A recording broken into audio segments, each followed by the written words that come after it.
And then this is really stupid. Last year, Dale Earnhardt Jr.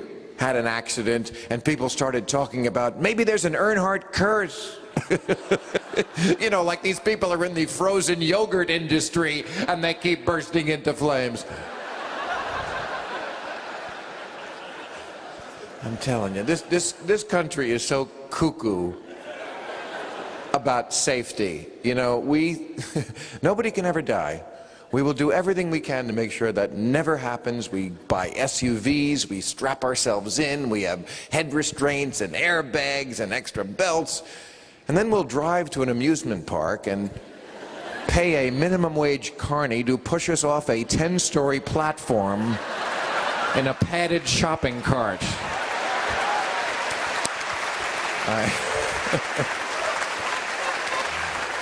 Every accident that ever happens, no matter how freakish, people say, we have to make sure it never happens again.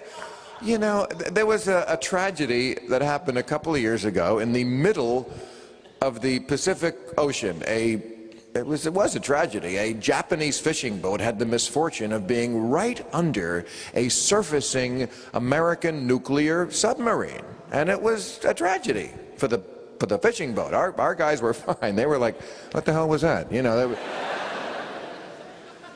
and then, of course, there have to be all these commissions and court-martials, and they brought the admiral up on charges, all to make sure it never happens again, as if it ever would.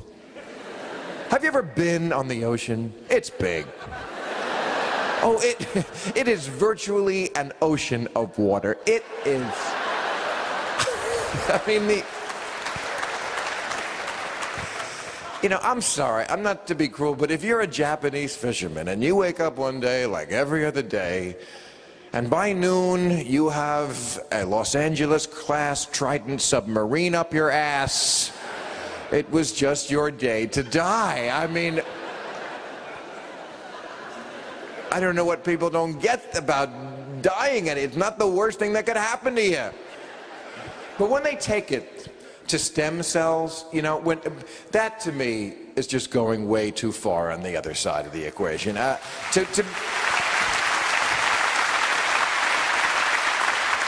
Stem cells are not even cells. Being against stem cell research is very close to declaring that life begins when you're just thinking about fucking somebody. And it's a good example of how religion does infect policy, because if you remember, in 2001, in August, George Bush, when he should have been thinking about bin Laden during that month, he had that big decision to make about stem cells, remember that? So he went away to the ranch to think for like a month. Oh, the red states were very impressed. That George Bush, he's down there thinking. He's a thinker. I love it when George Bush thinks he's punishing world leaders by not inviting them to the ranch. You know, like Jacques Chirac is just crestfallen that he won't be leaving the dreary Élysée Palace in Paris, France, to go fart hot dogs and watch the Golf Channel in Crawford, Texas.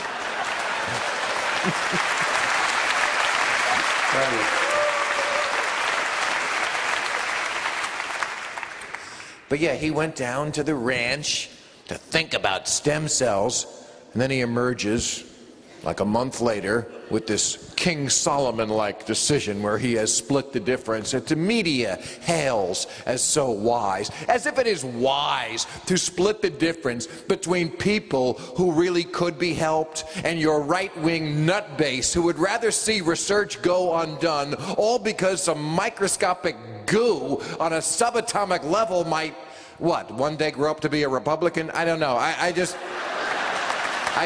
don't get. But you know, we're talking about a president who doesn't believe in evolution. Again, I'm not making this up. I'm not mocking him. I'm reporting. This guy says the jury's out. Jury's out. Don't know. It's a theory. He says, well, that's a theory and creationism. Got two good theories. I'm Swiss. I'm telling you, I am. Are you Swiss too? There are a lot of Swiss people here because this is just.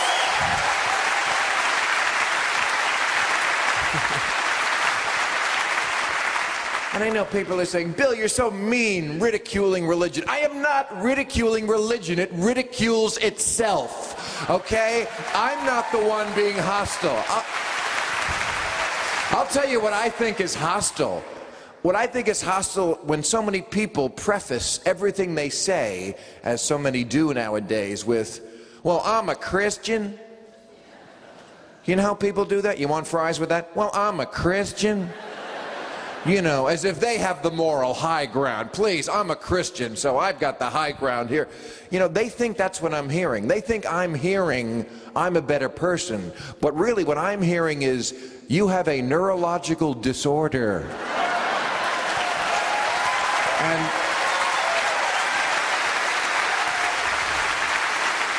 same as when they say, Jesus is always with me. I'm hearing, okay, that's called having an imaginary friend. Which is okay when you're a child. When you're a child, it's okay to believe in myths and fairy tales to settle unsettling questions in your mind. But when you get older, you have to kind of look at it again. Yes, it's not your fault. I'm not being hostile. I'm trying to find a way to understand how otherwise bright people can believe in stuff that is nonsensical and spiritually unnecessary. And the reason is because they did it to you when you were a kid. I also was raised Catholic. People, adults, they put stupid shit in kids' heads. They don't do it just mentally, they do it physically. When I was a kid, they drilled mercury into my cavities. Mercury, which we now avoid even in fish, even in trace amounts, and they drilled it right into my head.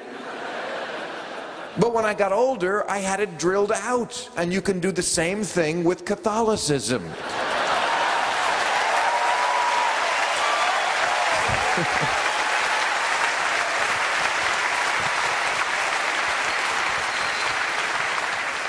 I personally have been studying Kabbalah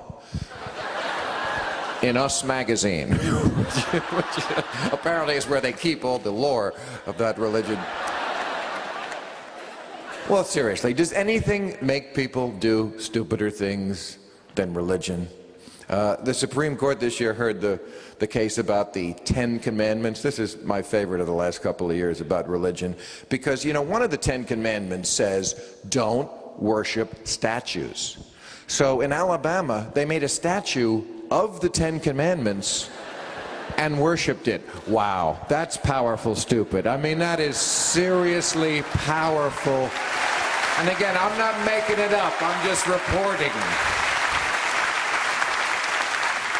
And of course, besides the fact that you shouldn't drag the 10 Commandments in front of your courthouse because it might show you're a little prejudicial to one religion, did anyone notice that among the 10 Commandments, hardly any of them are laws? If anything doesn't belong in front of a courthouse, it should be the 10 Commandments. They're not laws. Don't curse, not a law.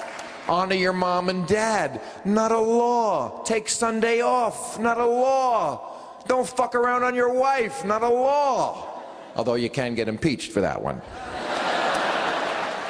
And don't worship statues, not a law. And also, obviously, not understood in many parts of the country. Now, only 2 of the commandments are laws. Don't steal and don't kill. Now, couldn't we all have just gotten together and agreed on that without all the bells and whistles? Couldn't we have just gotten together and said, look, I won't slaughter you and don't take my shit? You know, no, I gotta get that from a burning bush. I gotta get that from a burning bush, unless I see that in a bush. It's just, you know, these are troubled times. We have to think our way out. We can't faith our way out. It's not a coincidence that so much of Bush's base are faith people, because Bush works in mysterious ways. It helps to have faith. It really does.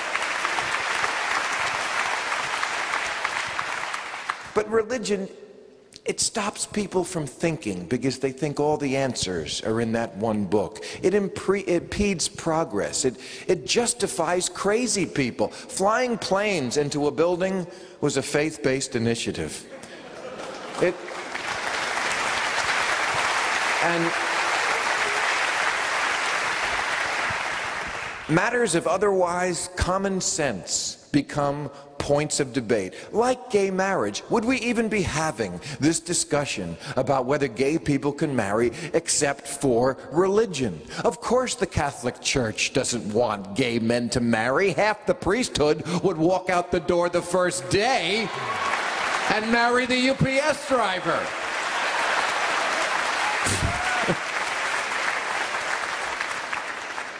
It's because it says in the Bible, no queers. That's where the whole thing comes from, the Bible. The same book that says slavery is okay, and that you can stone someone to death for working on Sunday. That book, the one with the snake and the poison apple and the virgin birth, and people lived in a whale and people lived to 900 years old. That infallible work of genius that the president believes literally. I'm telling you, sometimes this guy is so retarded he could be on death row in Texas.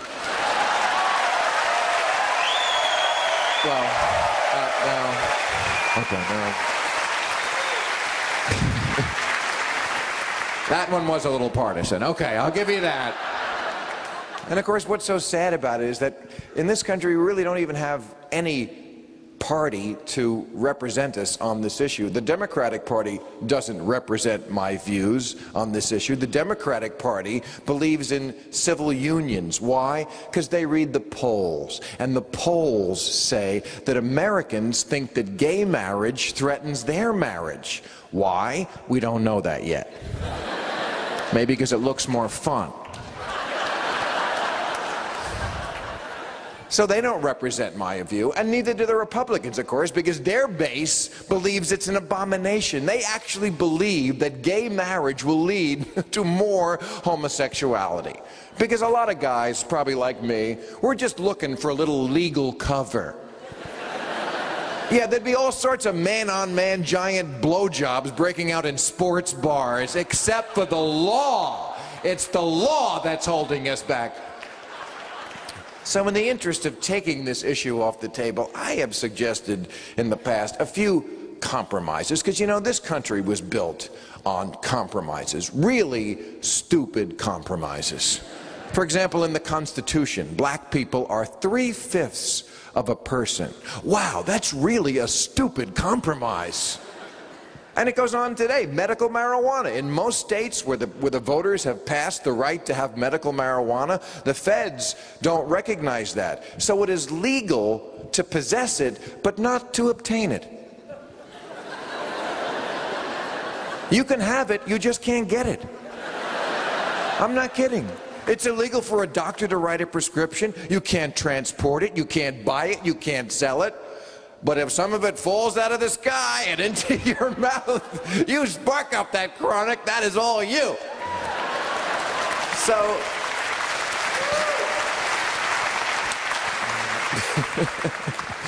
so how about this? If you're gay already, okay, but no new gays. Huh? We grandfather you in if you're already gay, but that's it. Or we allow gay marriage, but no gay mortgage. Or, since half the people want it and half the people don't, how about we just let the lesbians marry? Marriage is kind of a chick thing anyway. I mean, come on. Men don't want to do it. Straight, gay, they don't, you know. This is something cooked up by women in the Catholic Church to stamp out oral sex. You know, plus, you know, when the right wing talks about it's an abomination, they're not talking about the chicks. You know, man sex, that's an abomination.